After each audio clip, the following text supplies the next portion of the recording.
नमस्कार, बहुत स्वागत है आपका। जोहार। झारखंड में आपके साथ मैं हूं सोनाली सिंह। चर्चित कारोबारी पंकज मिश्रा पर ईडी का शिकंजा कसता जा रहा है। पंकज मिश्रा के खिलाफ दर्ज प्राथमिकी में उसे निर्दोष बताने वाले बरहरवा एएसआई सरफुद्दीन खान को पूछताछ के लिए हाजिर होने का ईडी ने निर्देश दिया है। वहीं जेल में नियम के विरुद्ध सुविधा देने के लिए बिरसा मुंडा सेंट्रल जेल के अधीक्षक हामिद अख्तर से भी पूछताछ हो रही है। साहिबगंज के बरहरवा थाने में दर्ज मामले की जांच के बाद सभी आरोपों को एएसआई सरफुद्दीन खान ने जांच रिपोर्ट में गलत करार दिया था। ईडी को जानकारी मिली थी कि पंकज मिश्रा को निर्दोष बताने के लिए तकनीकी और वैज्ञानिक पहलुओं को नजरअंदाज किया गया था और आज एएसआई की मौजूदगी है ईडी दफ्तर में, जहां पर उनसे तमाम सवालात पूछे जाएंगे।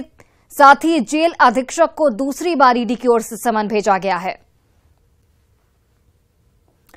रांची में बिरसा मुंडा सेंट्रल जेल के सुप्रिंटेंडेंट हामिद अख्तर ईडी की पूछताछ के लिए रांची के जोनल ऑफिस पहुंचे, जहां ईडी के अधिकारी उनसे पूछताछ इस वक्त कर रहे हैं। आपको बताते चले कि जेल अधीक्षक से पंकज मिश्रा से जुड़े सवाल पूछे जाएंगे। ईडी की ओर से उन्हें पहले भी समन जारी किया गया था, लेकिन वे ईडी ऑफिस नहीं पहुंचे थे, जिसके बाद उन्हें ईडी की ओर से दोबारा समन जारी किया गया।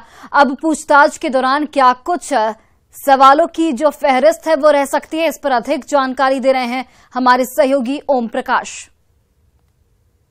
जेल अधीक्षक हामिद अख्तर आज ईडी के क्षेत्रीय कार्यालय पहुंचे हैं, जहां ईडी के अधिकारी उनसे पूछताछ कर रहे हैं। रांची के इसी जोनल ऑफिस में फिलहाल जेल अधीक्षक से पूछताछ हो रही है। बता दें कि बिरसा मुंडा केंद्रीय कारागार के जो जेल अधीक्षक हैं हामिद अख्तर, उन्हें पिछली बार भी सम्मन किया गया था, लेकिन पिछली बार वो यहां पर हाजिर नहीं हुए थे, जिस कारण ईडी के अधिकारी उनसे पूछताछ नहीं कर पाए थे। लेकिन इस बार वो आज पहुंचे हैं, जहां उनसे पूछताछ की जा रही है। ईडी के अधिकारी यहां से उन्हें कई तरह के सवाल हैं, जिसके जवाब जो है वो जेल अधीक्षक से मिल सकते हैं, और उन्हीं सवालों के जवाब को लेकर ईडी के अधिकारी उनसे पूछताछ कर रहे हैं। बता दें कि उनसे न सिर्फ पंकज मिश्रा से जुड़े हुए सवाल जो हैं वो किए जाएंगे, बल्कि अमित अग्रवाल को लेकर जो गलत एफिडेविट है उसे लेकर भी सवाल किया जाएगा, जो कि कहीं न कहीं उन्हें भी सकते में डाल सकता है।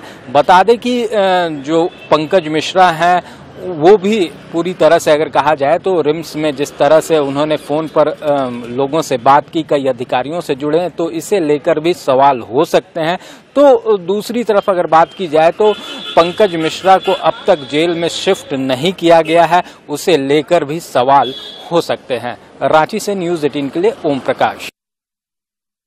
पेइंग वार्ड में इलाज के नाम पर लंबे वक्त से रह रहे पंकज मिश्रा को लेकर अब कई सवाल खड़े हो रहे हैं। ऐसे में जेएमएम की ओर से भी पंकज मिश्रा पर प्रतिक्रिया जारी की गई है। जेएमएम सांसद महुआ मांझी ने कहा कि यह पूरी तरह से जांच का विषय है, इसमें सरकार की कोई भूमिका नहीं है। करना है, पुलिस प्रशासन को करना है, ईडी को करना है, वो अपना जांच कर रही है, सब लोग सहयोग कर रहे हैं। इसमें सरकार की तो कोई भूमिका है नहीं। कुछ भी जांच में अभी तक पाया नहीं गया है, और कुछ भी अगर पाया भी जाएगा तो वो बात का विषय है, उसके लिए प्रशासन है, पुलिस है, उसके लिए ईडी है। ये तो अभी जांच का विषय है। आरोप तो बहुत सारे लगते हैं, हर एक पर लगते हैं, बहुत सारे लोगों पर जांच लगे हुए हैं, आरोप लगे हुए हैं, इसके बावजूद उनकी जांच नहीं होती, और कुछ लोगों को जानबूझकर निशाना भी बनाया जा रहा है। धनबाद में बोरागढ़ ओपी के शिमला बहाल आदर्श नगर में असामाजिक तत्वों ने 6 बाइक और एक कार में आग लगा दी, जिसमें सभी गाड़ियां जलकर राख हो गईं। मोहल्ले वालों ने काफी मशक्कत के बाद, काफी मेहनत के बाद आग पर काबू पाया। आग किसने और क्यों लगाई, इस बारे में अभी तक कोई जानकारी नहीं मिल पाई है। घटना की सूचना पाकर सिंदरी एसडीपीओ पुलिस बल के साथ मौके पर पहुंचे और मामले की छानबीन की। वहीं बीजेपी प्रदेश कार्य समिति सदस्य रागिनी सिंह ने आरोपियों का मनोबल बढ़ने पर चिंता जाहिर की है, साथ ही इसके लिए प्रशासन को भी जिम्मेदार ठहराया है। उन्होंने खा के सोए हुए थे, रात में कब आग लगा पता नहीं चला। जब आग लग गया तो मोहल्ला का आदमी आके जगाया, तो हम लोग जाने, उसके बाद बुझाने में 100 आदमी लग गया। आप किसी से भी पूछ सकते हैं कि पिछले 30 सालों से 40 सालों से कभी कोई ऐसा घटना करने का हिम्मत नहीं था। जो आजकल जो 2-3 सालों में लगातार कुछ न कुछ इस मोहल्ला में होते रह रहा है, ये बहुत दुर्भाग्य की हमारे लिए बात है। जब से सत्ता परिवर्तन हुआ है लगातार, और इसमें कहीं ना कहीं प्रशासन का लापरवाही है, घोर लापरवाही है। नहीं दिया गया है उनके द्वारा, उनसे बात हुई है, वो लोग जल्द ही लिखित आवेदन देंगे, फिर हम लोग की कार्रवाई चालू है, जल्द ही इस घटना का पर्दाफाश किया जाएगा। अभी किसी पे तो घर वालों के द्वारा किसी के द्वारा शंका नहीं व्यक्त किया जा रहा है, बाकी उनको बोला गया कि अगर आप फ्यूचर में कुछ पता चलता है तो बताएं, बाकी हम लोग अपने स्तर से जो पुलिस का जांच होता है वो हम लोग कर रहे हैं। बड़ी खबर बोकारो से, जहां पर 10 करोड़ के फर्जीवाड़े के आरोपी भवानी प्रसाद मुखर्जी को चास पुलिस ने पश्चिम बंगाल से गिरफ्तार कर लिया है। गिरफ्तार आरोपी पुरुलिया मेटल कास्टिंग लिमिटेड का निदेशक है। गिरफ्तारी के बाद उसे न्यायिक हिरासत में चास जेल भेज दिया गया है। चास एसआई उसे गिरफ्तार करने पुरुलिया गए थे, लेकिन वहां से ठिकाना बदलते हुए वो फरार हो गया था, जिसके बाद उसे बांकुड़ा से गिरफ्तार किया गया। फिलहाल पुलिस इस पूरे मामले में कुछ भी बोलने से बचती हुई दिख रही है। पुलिस के मुताबिक आरोपी पर चास थाने में 13 सितंबर को देव ट्रेडर्स के मालिक ने शिकायत दर्ज कराई थी, जिसमें किश्तों में करोड़ों रुपए लेने का आरोप लगाया गया था। इसी शिकायत के बाद पुलिस आरोपियों की गिरफ्तारी में जुटी हुई थी। भी बैंक से लोन लिया था, कोविड लोन 1 करोड़ 20 लाख, और वो 1 करोड़ 27 लाख एक साथ इनको पेमेंट किया। वो मेरे को 2.80 180 करोड़ का वैल्यू लगा के और 8.80 का हमको पार्टनरी बनाए थे। उसके बाद बोले उनके स्टाफ लोग हैं सारे उधर, वो लोग बोले कि नहीं हम लोग नहीं जानते हैं। वो सभी इनकी बेईमानी की नीयत सबके साथ उसी तरह की। मेरा मामला ये है कि मेरी फर्म का नाम नीलकंठ प्राइवेट लिमिटेड है। हमने उनकी फर्म को हार्डकॉक दिया, जो हमारा 2 करोड़ 15 लाख आज इनके ड्यूज, और इन्होंने हमारे ऊपर हाईकोर्ट में उल्टे केस किया है कि हमने जो माल दिया इससे इनके प्लांट को क्षति हुई, और 16 करोड़ का इन्होंने हमारे ऊपर डेमरेज फाइल किया है। हमने बैंक से लोन लेके इनको माल दिया का भी नोटिस लिया, और 2 करोड़ 15 लाख रुपया मेरा इन पे बाकी है। बड़ी खबर धनबाद से, जहां पर उत्पाद विभाग ने छापेमारी में नकली शराब की फैक्ट्री का भंडाफोड़ किया है। निरसा थाना क्षेत्र के जोगी तप्पा गांव में ये कार्रवाई की गई। विभाग को जानकारी मिली थी कि यहां लोग अपने घर में नकली शराब बनाने का काम कर रहे हैं। विभाग की टीम की छापेमारी के दौरान 150 लीटर स्पिरिट के साथ 54 लीटर नकली अंग्रेजी शराब और बोतल की पैकेजिंग से जुड़े सामान भारी मात्रा में बरामद किए गए। यहां घर के अंदर तहखाना बनाकर नकली शराब जमा किया गया था। वहीं छापेमारी की खबर मिलते ही तीनों नकली शराब कारोबारी मौके से फरार हो गए। फैक्ट्री संचालक के खिलाफ मामला दर्ज कर अब पुलिस आगे की कार्रवाई में जुट गई है। अंतर्गत जोगी तोप्पा में विकास सहनी और 2-3 आदमी के यहाँ छापामारी की गई थी। सूचना मिली थी कि वहां पे अवैध रूप से देसी शराब का फॉरेन लिकर का पुनर्निर्माण किया जा रहा है। तो विकास सहनी के घर से लगभग 100 लीटर स्पिरिट मिला है, 150 लीटर स्पिरिट है टोटल, और 54 लीटर फॉरेन लिकर डुप्लीकेट। नई गिरफ्तारी उसमें नहीं हुई है, अभियोग उस पर दर्ज किया गया है विकास सहनी के यहाँ। और दुनिया भर में हर पल मिट्टी का तेजी से नाश हो रहा है, यानी मिट्टी तेजी से मर रही है। ऐसे में मिट्टी बचाओ मिशन को लेकर रांची में सेव सॉइल से जुड़े युवाओं ने जागरूकता संदेश चलाया। रांची के एल्बर्ट चौक पर युवाओं ने नुक्कड़ नाटक के जरिए ये संदेश दिया। इस कार्यक्रम में राज्यसभा सांसद महुआ माझी भी शामिल हुई। मिट्टी बचाओ की मुहिम का जायजा लिया हमारे सहयोगी संजय कुमार सिन्हा ने। एल्बर्ट चौक पर आज मिट्टी बचाओ एक तरह के अभियान को लेकर कुछ युवा सड़कों पर उतरे हैं। लगातार यहाँ पर नुक्कड़ नाटक का आयोजन भी किया जा रहा है। हम उनसे ही जानेंगे ये सेव सॉइल, इसके पीछे मकसद क्या है और क्या बताना चाह रहे हैं लोगों को। सर, हमारी मिट्टी मर रही है, ठीक है। इस वजह से हम लोग यहाँ पे एक अभियान चला रहे हैं जहाँ पे हम अवेयरनेस फैलाना चाहते हैं कि हमें मिट्टी बचाने की ज़रूरत है। एज ए यूथ हम लोगों को फॉरवर्ड सामने आना है और मिट्टी को बचाना है, ठीक है। और यहाँ पे आपको हम कुछ थोड़ा स्टैट्स देना चाहेंगे। जैसे UNCCD बोलती है कि every seconds 1 acre of soil becomes desert. तो इससे हम समझ सकते हैं कि हमें आने वाले फ्यूचर के लिए मिट्टी खतरे में है। बिल्कुल, और फ्यूचर में बहुत दिक्कत आ सकती है अगर हम अभी एक्शंस ना ले तो। अच्छा, एक जैसा आप लोग ग्रामीणों को कनेक्ट कर रहे हैं, लोगों को बता रहे हैं, तो कितना सफल हो रहा है ये पूरे भारतवर्ष में ये सफल हो रहा है। धीरे धीरे लोग के गाड़ियों में ये स्टिकर्स दिख रहे हैं कि सेव सॉइल का कुछ तो कैंपेन चल रहा है पूरे इंडिया में। और हम लोग स्कूल्स में जाके टीचर्स प्रिंसिपल्स को भी अवेयर करने के लिए बच्चों को लिए बोल रहे हैं, और हमारे जो अथॉरिटीज़ हैं उनको भी हम जाके इसके बारे में बता रहे हैं, अवेयर कर रहे हैं। बिल्कुल, कार्यक्रम को बढ़ावा देने के लिए, मिट्टी को बचाने के लिए राज्यसभा सांसद खुद यहाँ पहुंची हैं। एक तरीके कहते हैं कि नोबल मैसेज है, हम्बल मैसेज है, क्या कहेंगे मैडम? देखिए, ये एक सराहनीय प्रयास है। मिट्टी बचाने की जो ये मुहिम है, ये जो जागरूकता अभियान चला रहे हैं ये यूथ, तो इससे लोगों को ये पता चलेगा कि हाँ, एक्चुअल में जिस मिट्टी को हम लोग समझते हैं कि कुछ नहीं है, वो हमारे लिए कितना कीमती है। आने वाली पीढ़ी के लिए मिट्टी बचाना है ताकि हमें अनाज मिले, हम भूखों ना रहें। जिस तरह से कार्बन उत्सर्जन को लेकर, पर्यावरण को बचाने को लेकर बहुत सारी मुहिम चल रहे हैं और वो सफल भी हो रहे हैं, उसी तरह से ये मुहिम अभी हमारे झारखंड में बहुत ज़्यादा लोग इसको लेकर जागरूक नहीं हैं। तो मैं बहुत सराहना करती हूँ इनकी कि ये यूथ इसमें आगे आई है और इस तरह का प्रयास कर रही है। बिल्कुल, मरती मिट्टी को बचाना है। अगर मरती मिट्टी को आप बचाएंगे तभी आपका ही भविष्य उज्जवल होगा, आप भी इस धरती पर रह पाएंगे। संजय कुमार सिन्हा, न्यूज़ 18, रांची। और लालू प्रसाद से जुड़ा बड़ा अपडेट सामने आ चुका है। लालू प्रसाद का किडनी ट्रांसप्लांट सफल हो गया है। तेजस्वी यादव ने खुद इसकी जानकारी दी है।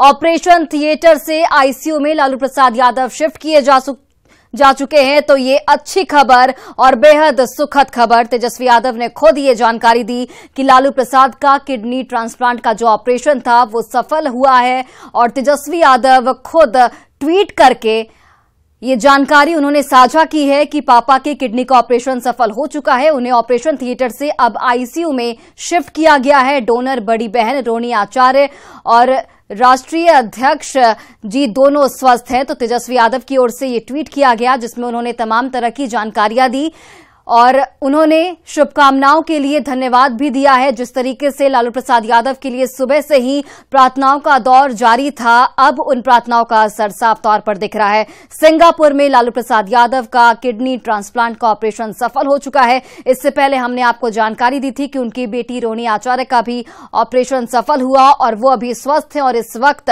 तेजस्वी यादव का ट्वीट भी सामने आ चुका है जिसमें उन्होंने साफ तौर पर यह जानकारी दी है कि लालू प्रसाद यादव और उनकी बड़ी बहन रोनी आचार्य दोनों बिल्कुल स्वस्थ हैं और लालू प्रसाद यादव को ऑपरेशन थिएटर से अब आईसीयू में शिफ्ट किया गया है जहां पर डॉक्टरों की टीम उनकी निगरानी करेगी।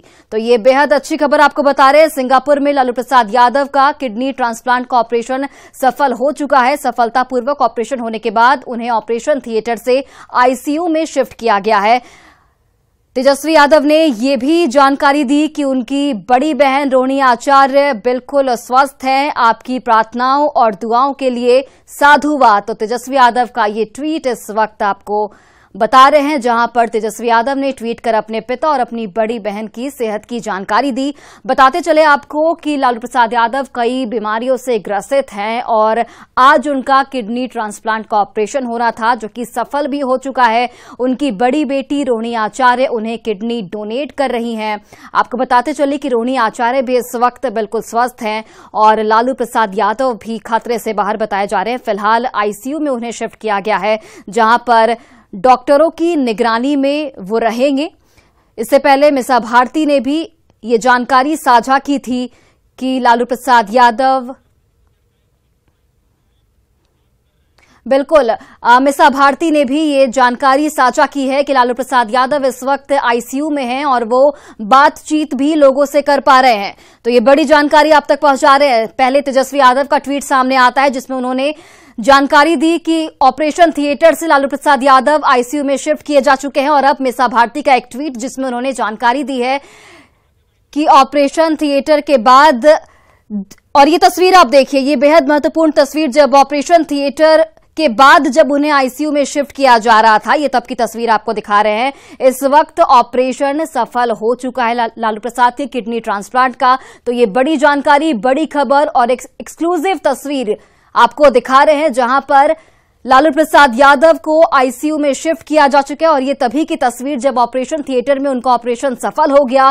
किडनी ट्रांसप्लांट का इनका ऑपरेशन होना था जो कि सफल हो गया और उसके बाद उन्हें डॉक्टरों की टीम की ओर से आईसीयू में भर्ती किया गया। इस वक्त लालू प्रसाद की मौजूदगी आईसीयू वार्ड में है जहां पर वो लोगों से बातचीत भी कर पा रहे हैं, यानी कि उनकी स्थिति बिल्कुल ठीक है।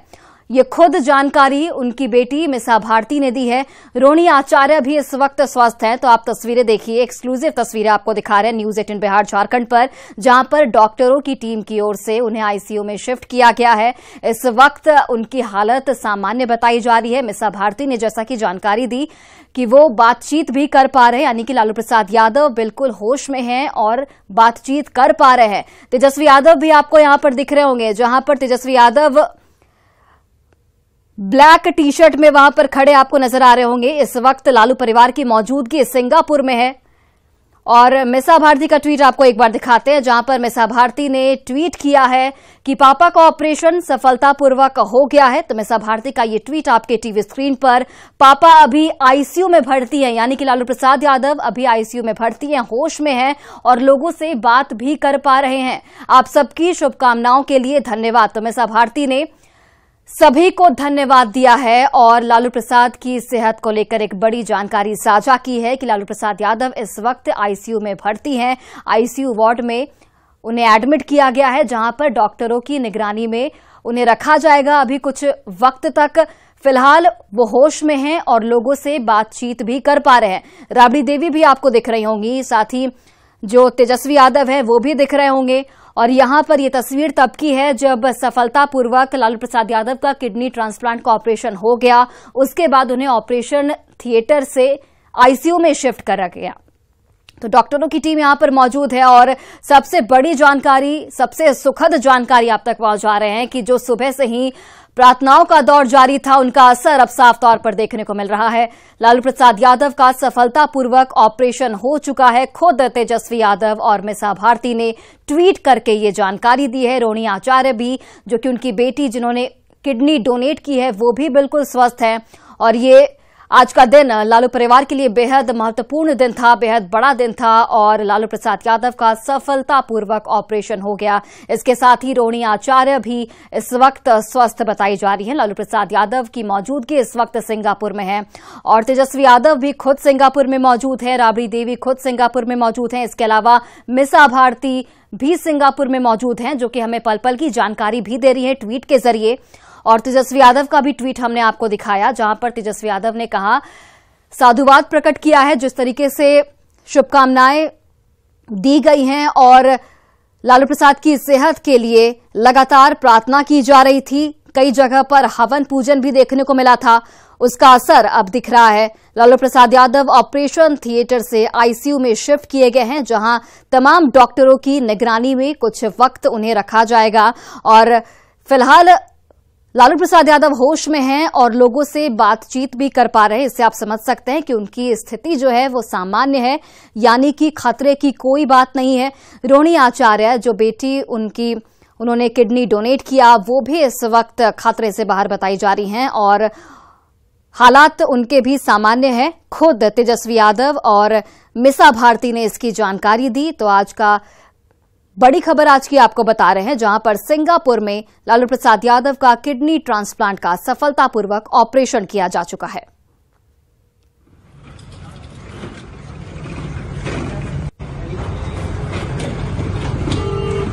तो बिल्कुल आप तस्वीरें, आपको एक्सक्लूसिव तस्वीरें दिखा रहे हैं, जहां पर दोनों स्वस्थ बताए जा रहे हैं। लालू प्रसाद यादव की बेटी रोहिणी आचार्य और लालू प्रसाद खुद सफलतापूर्वक किडनी ट्रांसप्लांट हुआ है। तेजस्वी यादव ने खुद इस बात की जानकारी दी है। साथ ही मिसा भारती ने भी खुद ट्वीट करके इस बात की जानकारी साझा की है।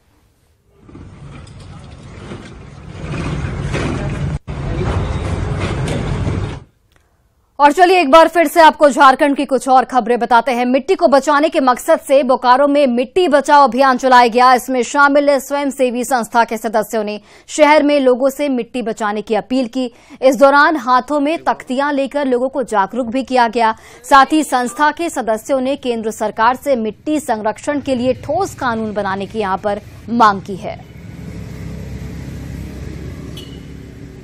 कोई ना कोई किसी के घर में खाना पहुंचता है तो वो मिट्टी से ही पहुंचता है।